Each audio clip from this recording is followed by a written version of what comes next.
In the readings for today, what is really being judged? Although Amos and Jesus harshly criticize the excessive wealth of the elites, abundant wealth in itself is not the focus. The focus is how abundant wealth is used, because it reveals whether we are walking towards or away from God.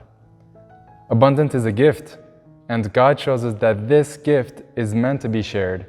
In God's own acts, we see that out of an abundance of love, God creates the world, forms us in God's image and likeness, and calls us to share in God's dominion over the world. Dominion. Its root is dominus, meaning Lord or ruler.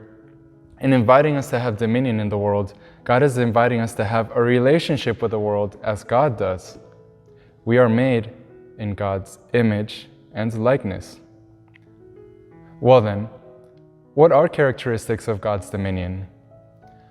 Our scriptures rejoice in proclaiming God's abundance in faithfulness, mercy, compassion, justice, and generosity.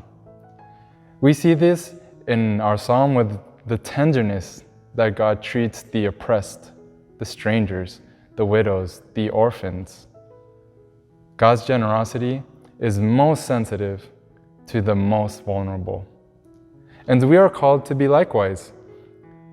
The invitation for us is then to recognize where has God gifted us with abundance. This doesn't only mean monetary wealth. We all have precious gifts which we can share generously.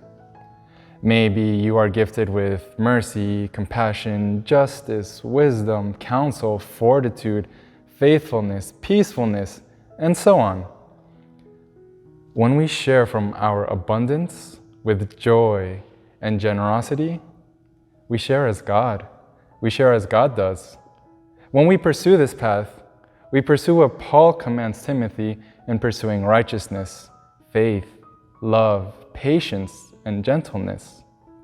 This is how we participate in God's dominion and how we share in God's love, by practicing generosity, mercy, compassion, justice.